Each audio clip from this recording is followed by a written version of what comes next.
Washington, D.C., September 1942. The room was full of American journalists, men mostly in good suits, with good pens, sitting in the comfortable distance from a war that had not yet fully arrived on their shores. The woman standing at the front of the room was 25 years old. She was wearing a Soviet military uniform with a sniper's badge and the gold star of a hero of the Soviet Union. She had been pulled from the front lines of the most savage conflict in human history and sent here, to this room, to generate goodwill between nations. The questions began. What did she think of American women's fashions? Wasn't her uniform rather plain compared to what American service women wore? Did she find the skirt length practical for her duties? She stood at the podium and she looked at the men with their pens and their suits and their comfortable distance, and she said the thing that history remembered. Gentlemen, I am 25 years old and I have already killed 309 fascist invaders. Don't you think, gentlemen, that you have been hiding behind my back for too long? The room went silent. Then it applauded. This is the story of the woman who earned the right to say that. Not in a press conference. In the mud and the rubble and the specific, intimate darkness of the Eastern Front, in the places where the war was real, where her rifle was real, and where 309 men had looked through a scope and seen her last. Act 1, Before the War, The Student and the Rifle. Lyudmila Pavlichenko was born on July 12, 1916, in Bila Tserkva, a city in what is now Ukraine, then part of the Russian Empire in the final years before the revolution that would reshape the world she grew up in. She grew up in Kiev, a city of broad boulevards and old churches and the specific intellectual energy of a Soviet industrial center in the 1930s, where ambition was supposed to flow toward collective achievement and did, in Pavlichenko's case, toward history. She was a history student at Kiev University when the war began. She was 24 years old, and she had been studying the long arc of human conflict with the academic's particular combination of distance and fascination, reading about battles in books, tracing the movements of armies on maps, building the intellectual framework that would, in a few months, acquire a very different kind of content. She was also, already, one of the finest rifle shots in her region. The Soviet Union in the 1930s had built a culture of civilian military preparedness that included, for young people of both sexes, access to shooting clubs and marksmanship training through the Osoaviakim organization. Pavlichenko had joined her local club as a teenager, initially, by her own account, because a boy she knew had joined and she was not willing to be outdone. She had picked up the rifle, found that it suited her in the specific way that rare capabilities suit the people who possess them, and pursued it with the focused intensity that would later characterize everything she did. By the time she was in university, she held a Voroshilov sharpshooter badge, the Soviet marksmanship certification, and had accumulated hundreds of hours of range time. She understood the rifle not as a weapon in the abstract but as a precision instrument that rewarded patience, stillness, breath control, and the specific cognitive discipline of eliminating everything from consciousness except the relationship between the shooter, the sight, and the target. She did not think of this as a preparation for war. She thought of it as a skill. Then the war came, and the skill became something else entirely. On June 22, 1941, Germany launched Operation Barbarossa, the largest military invasion in history, 3 million soldiers crossing the Soviet border on a front stretching from the Baltic to the Black Sea. The Red Army was caught catastrophically unprepared. Cities fell in days. Entire army groups were encircled and destroyed. The speed and scale of the catastrophe produced, in the Soviet population, a response that was part terror and part rage, a mobilization of that sent millions of people to the recruitment offices in the weeks that followed. Pavlichenko was among them. She went to the recruitment office in Kiev and asked to be assigned to a rifle unit.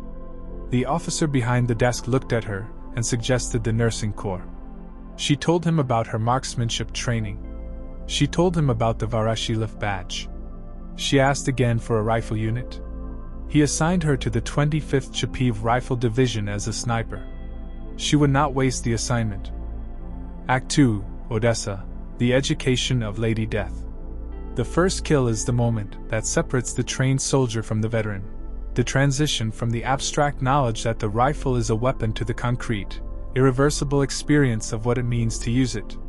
Pavlichenko described her first confirmed kills in interviews given decades later with the careful flatness of someone who has processed the experience thoroughly enough to speak about it without flinching, though not without weight.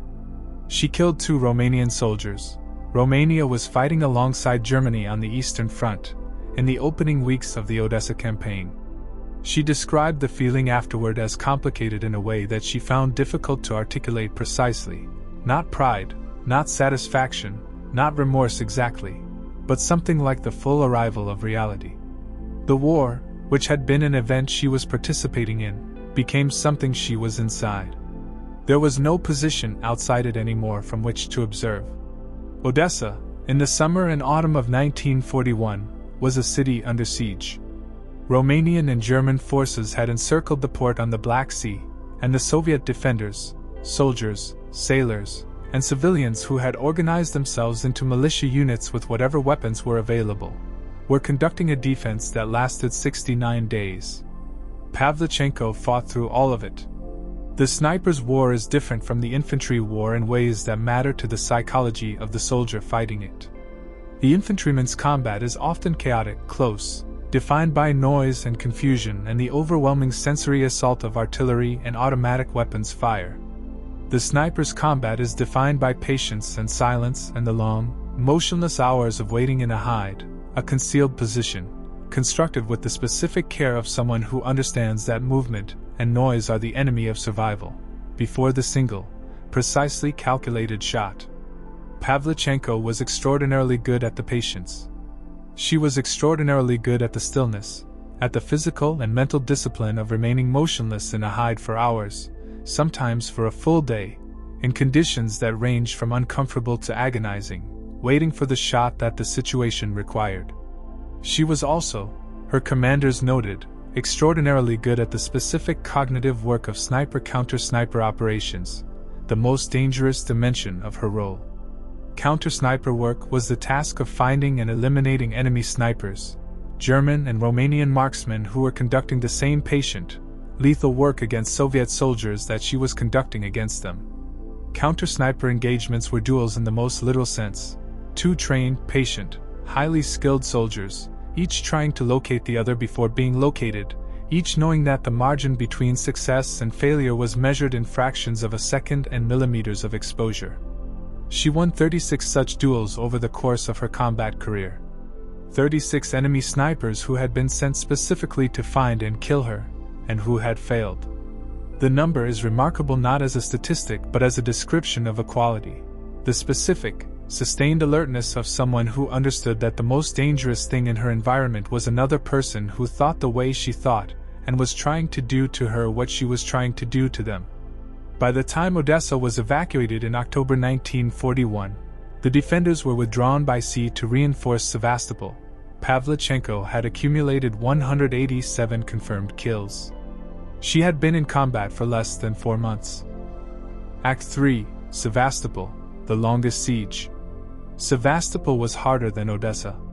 It was harder in almost every dimension, longer, more intense, more physically and psychologically demanding, more costly in the specific way that sieges are costly, the slow, grinding attrition of a defense that cannot be reinforced adequately, that watches its resources diminish and its casualties accumulate without the compensating forward movement that gives offensive operations their psychological sustenance. The siege of Sevastopol lasted from October 1941 to July 1942, 8 months of continuous combat in and around the fortified port on the Crimean Peninsula. The German 11th Army, under Field Marshal Erich von Manstein, brought to bear the full weight of its siege artillery, including the monstrous Schwerer Gustav railway gun, the largest artillery piece ever deployed in combat, whose shells weighed 7 tons, against fortifications that the Soviet defenders repaired and rebuilt as fast as the German guns destroyed them. Pavlichenko fought through the siege from its beginning. She added to her count, kill by careful kill, in the rubble and the trenches and the forward positions that overlooked the German lines, until the total reached 309 in the spring of 1942. Then she was wounded for the 4th time. The wounds require accounting.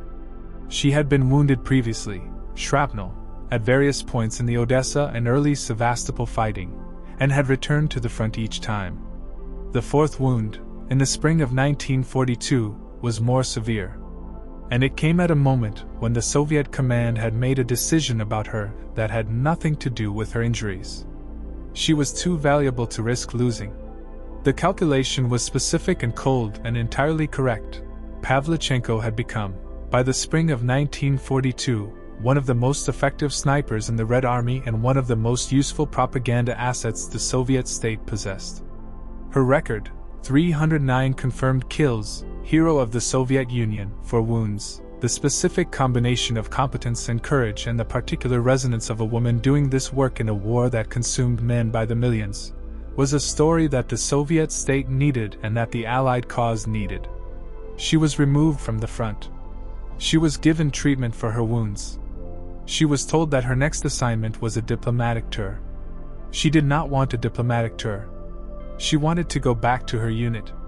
The command told her that going back to her unit was not an option, and she accepted this with the discipline of a soldier who has learned that the orders she does not choose are as binding as the orders she would have chosen. She had fired her last shot of the war. She had 309 names on her account.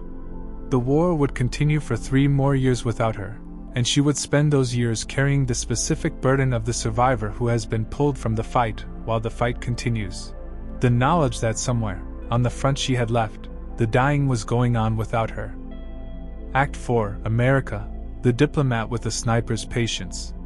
The tour of Britain, Canada, and the United States in the autumn of 1942 placed Lyudmila Pavlichenko in a world that was at war in the way that countries are at war when the fighting is happening somewhere else. A world where the urgency was real but the physical reality of the Eastern Front, the specific texture of rubble and cold and the crack of a sniper's rifle in the morning, was entirely absent. She found it difficult. Not the travel, not the public appearances, not even the language barrier. She spoke no English and worked through interpreters with the patience of someone accustomed to waiting. What she found difficult was the gap between the war she had come from and the war the audiences she was addressing understood themselves to be living in. The Eastern Front in 1942 was consuming human lives at a rate that had no parallel in the Western experience of the war. Stalingrad alone, unfolding in the months of her tour, would kill more people than the United States lost in the entire Second World War. The scale of the Soviet sacrifice was a fact that Western audiences acknowledged intellectually and could not absorb emotionally, because the emotional absorption of that scale requires proximity to it that the Atlantic Ocean had, so far, prevented. Pavlichenko was the proximity. She was 25 years old and she had killed 309 people with a rifle, and she had been wounded 4 times, and she had come from a city that was still under siege, and she was standing in a hotel ballroom in Chicago trying to explain to well-dressed Americans why the Soviet Union needed a second front. Needed Allied military action in Western Europe that would divide German attention and resources and reduce the pressure on the Red Army that was, in the autumn of 1942, barely holding. She was not a natural public speaker. She was a sniper, a person whose professional excellence was built on silence and patience, and the elimination of everything except the precise task at hand. Public speaking requires different instincts: the management of an audience, the projection of personality, the navigation of questions that are not always asked in good faith. She learned. With the same methodical focus she had applied to the rifle, she applied to the podium. She learned which stories produced the response she needed, the stories that made the distance between American comfort and Soviet sacrifice visceral rather than statistical. She learned to read an audience the way she read a landscape, to identify the angle that offered the clearest shot. And then, at the press conference in Washington, a reporter asked about her uniform. She had been patient for weeks. She had answered the questions about her hair and her appearance, and the practicality of the Soviet women's uniform with the restraint of someone who understood that her mission required restraint. But the question about the uniform arrived at the moment when the accumulated weight of the gap between what she had done and what these men were asking about exceeded the weight of the mission's requirements. She answered the question she wanted to answer, not the question that had been asked. The room went silent. Then it applauded. Eleanor Roosevelt, who was present, sought her out afterward. The two women, one the most powerful woman in America, one the most lethal woman in the world, became, in the weeks that followed, something approaching friends. Roosevelt invited her to the White House. She stayed as a guest. They corresponded after Pavlichenko returned to the Soviet Union. The friendship was genuine, and it was also, for both women, useful. Roosevelt was a committed advocate for the Allied cause and for the expansion of women's roles in the war effort, and Pavlichenko was the most powerful living argument for both positions that either of them had ever encountered. Act 5, The Weight of 309. After the war, Pavlichenko returned to the Soviet Union in late 1942 and spent the remainder of the war in roles that kept her away from the front, training other snipers, serving as an instructor, performing the institutional work of passing her knowledge to the next generation of soldiers who would carry the specific discipline of the sniper's art into the final years of the fight. It was the right use of her. The knowledge she possessed, accumulated through 309 engagements, through 36 counter-sniper duels, through the specific refinement of technique that only sustained combat experience produces, was more valuable in a classroom than in another hide on another ridge. She was a resource, and the Soviet military used her as one. She understood this and accepted it with the same discipline she had applied to everything else. She did not, by her own account, find peace with the 309 easily or quickly. The question that every soldier who has taken life at close range must eventually address, what the taking means, how it is integrated into the self that existed before and the self that will exist after, is not answered by the official count or the decoration or the approval of the state. It is answered, if it is answered, in the interior work that has no institutional support and no public visibility. Pavlichenko did this work largely in private. She married. She had been married briefly before the war and the marriage had not survived it, which was common enough in that era and that conflict. She pursued her history degree, completing the education that the war had interrupted. She wrote. She spoke. She gave interviews with a consistency that suggested she understood that the telling of the story was itself a form of service, that the women who had fought on the Eastern Front deserved a record, and that she was one of the few people with the standing and the survival to provide one. She worked for the Soviet Navy as a researcher in the post-war years, a role that honored her service without requiring her to perform it in public constantly, that gave her the intellectual engagement her training had prepared her for, that allowed her to be Lyudmila Pavlichenko the historian as well as Lyudmila Pavlichenko the sniper. The distinction mattered to her. She had been a student before she was a soldier. She had come to the rifle by accident and to the war by necessity. The history she had been studying before Barbarossa interrupted her, the long arc of human conflict, the patterns that wars trace across the landscape of civilization, was the context in which she understood her own experience. She was inside history. She was also studying it. The combination produced a perspective on what she had done and what it meant that was more complex than the official Soviet narrative of heroic sacrifice, and that she expressed, in the interviews and the memoirs she eventually wrote, with a precision that her training had made characteristic. She died on October 10, 1974. She was 58 years old. The wounds she had sustained at Odessa and Sevastopol had taken their long-term toll, the specific, deferred cost that combat injuries impose on the body in the decades after the immediate damage has been repaired. She had lived 32 years after her last shot of the war. She had used them well. The Soviet Union issued a commemorative stamp in her honor. Streets were named for her. The official recognition was real and it was proportionate to her contribution, and it was, in the way that official recognition always is, insufficient to the full weight of what she had done and what it had cost. Act 6, What she proved, and why it still matters. The historical significance of Lyudmila Pavlichenko is not primarily her kill count, though the kill count is the number that stops the conversation and demands attention.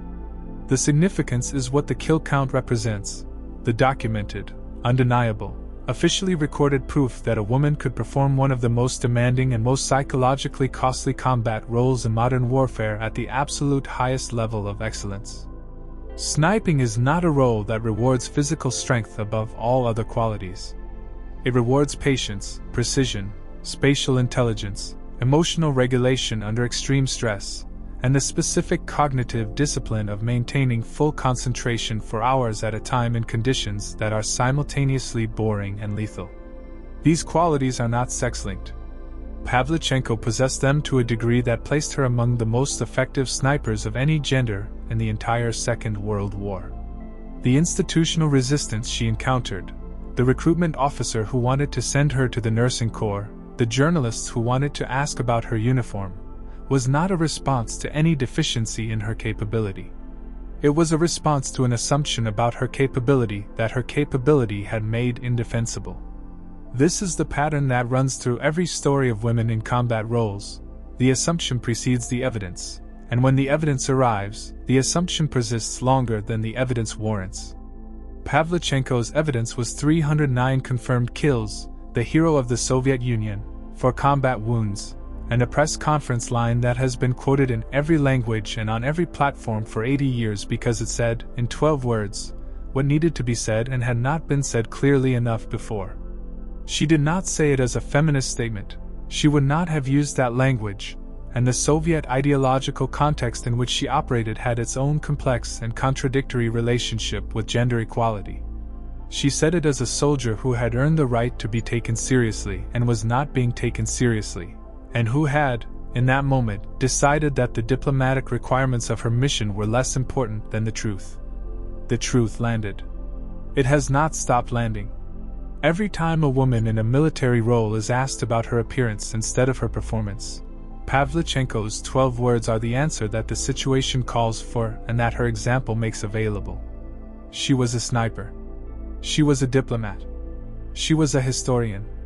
She was a soldier who found herself inside the worst war in human history and responded to it with a precision and a discipline that the war itself could not diminish. 309 confirmed kills. 4 wounds. 1 press conference that stopped a room cold. She was 25 years old. She had already done more than most people do in a lifetime. Epilogue: the rifle and the podium. There are 2 images of Lyudmila Pavlichenko that history has preserved with equal fidelity, and they are worth holding simultaneously. The first is the sniper, prone in a hide, motionless, the Mosin-Nagant rifle steady against her shoulder, the scope aligned on a target that does not know she is there. The patience absolute. The breath controlled. The world reduced to the relationship between her eye and the reticle and the man in the distance who has perhaps 10 seconds left and does not know it. This is the image of the soldier, the person who went where the war was and did what the war required with a skill that the war itself could not adequately honor. The second is the diplomat, standing at a podium in Washington in September 1942, in a uniform that a reporter has just asked about, looking at a room full of men who are comfortable and safe and asking the wrong questions. The patience, in this image, has run out. The precision is still there. 12 words, perfectly chosen, delivered without excess. Don't you think, gentlemen, that you have been hiding behind my back for too long? Both images are the same woman. Both require the same qualities: the stillness, the precision, the willingness to wait for the exactly right moment and then to act without hesitation. The rifle and the podium are not opposites. They are the same instrument in different contexts, wielded by the same hand. She went back to the Soviet Union after the tour. She trained snipers. She studied history. She lived 32 years after her last shot of the war and used them to be something more than a symbol. To be a person, with the full complexity that the word implies, carrying the weight of 309 and the memory of Sevastopol and the friendship with Eleanor Roosevelt and the history degree she had finally finished and the life that she had built in the space that survival had given her. The war had taken things from her that she never fully named in the interviews and the memoir. It had also given her the specific knowledge that only the extreme produces, the knowledge of what she was capable of, tested to its limit, found adequate. She was adequate to the rifle. She was adequate to the podium. She was adequate, in the end, to the long work of being herself, of living inside the history she had helped make, carrying it without being crushed by it, bearing witness to it so that the record would be accurate and the women who came after her would know what the women before them had done. Lady Death. Lyudmila Pavlichenko. The rifle is in a museum now. The words are still in the air.